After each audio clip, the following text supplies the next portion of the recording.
স্বপ্ন পূরণ করেও স্বপ্ন পূরণের আনন্দে মেতে ওঠা হলো না তার। ছোট থেকেই দু চোখে স্বপ্ন ছিল তার একদিন এভারেস্ট বিজয় করে এভারেস্টের চূড়ায় ভারতের জাতীয় পতাকাটা মেরে ধরবেন তিনি।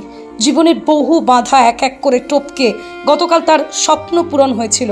বিশ্বের সর্বোচ্চ শৃঙ্গ মাউন্ট এভারেস্টের চূড়ায় পা রেখেছিল, ভারতের জাতীয় পতাকা উড়িয়েছিলেন। নদিয়ার রানাঘাটের কুপার্স খিড়কি বাগান লেন এলাকার দুই পর্বতারোহী সুব্রত ঘোষ, রুম্পা দাস।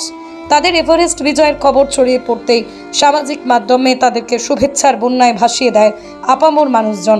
রানাঘাটের মানুষজন যখন তাদের বরণ করে নেবার অপেক্ষায় প্রহর গুনছেন, ঠিক সেই সময় আজ সকালের একটা খবরেই সমস্ত আনন্দ উচ্ছ্বাস এক লহমায় ভেঙে চুরমার হয়ে যায়।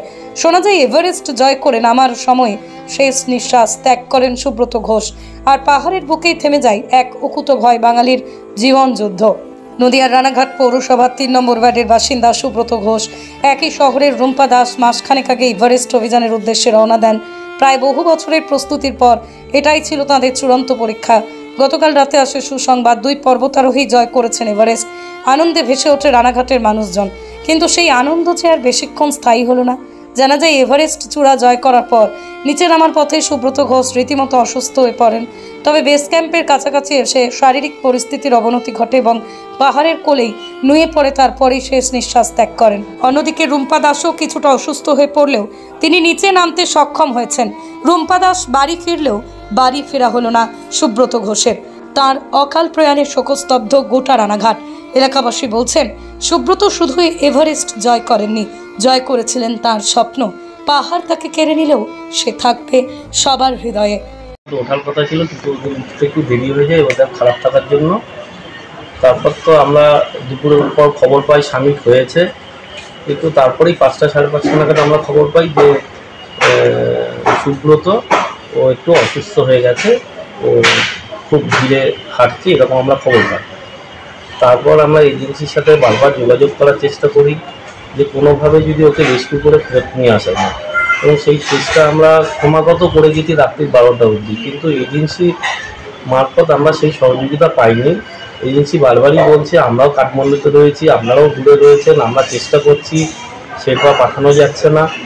আমরা বারবার বলেছিলাম যে যদি হেলিকপ্টার বা কোনো কিছু প্রয়োজন হয় টাকা পয়সার জন্য চিন্তা করবেন না, আমরা অ্যাকাউন্ট যা বলবেন আমরা টাকা পয়সা পাঠিয়ে দেবো, কিন্তু আপনারা যেভাবে হোক, হেলিকপ্টার হোক, শেরপা হোক, যেভাবে ওকে রেস্কিউ করার ব্যবস্থা করুন, অন্তত 4 নম্বর ক্যাম্পে নিয়ে আসুন।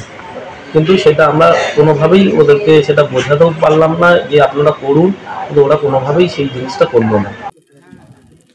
গতকাল রাত্রে মিঠু আমাদের লায়ন্স ক্লাবের ওই আমাকে প্রথম জানাবার পর থেকেই আমি কন্টিনিউয়াস শুভেন্দুকে সঙ্গে সঙ্গে জানিয়েছি, মেসেজ পাঠিয়েছি, এবং রাত্রিবেলা আমার সঙ্গে কথা হয়েছে, ও যোগাযোগ করেছে। কিন্তু সকালবেলা তো একটা স্যাড নিউজ এলো। এখন যেটা ব্যাপার সেটা হচ্ছে রেস্কিউ করতে হবে। ও যাওয়ার আগে আমরা ওকে শুভেচ্ছা পাঠিয়েছিলাম, ওর সঙ্গে আর একজনও গিয়েছিল রুম্পা বলে, সে ব্যাক করে এসছে, কিন্তু সামাও আটকে গিয়েছে। তো এখন রেস্কিউটা মেন দরকার। অলরেডি আমার সঙ্গে এখান থেকেও শুভেন্দুর সঙ্গে কথা হলো, অলরেডি যে এজেন্সির কন্ট্যাক্ট নাম্বার দিয়ে দেওয়া হয়েছিল, তো অলরেডি এমবাসিকে বলে জানিয়ে দিয়েছে। তো এখন একটু ওয়েট করা ছাড়া তো কোনো ইয়ে নেই, দেখা যাক।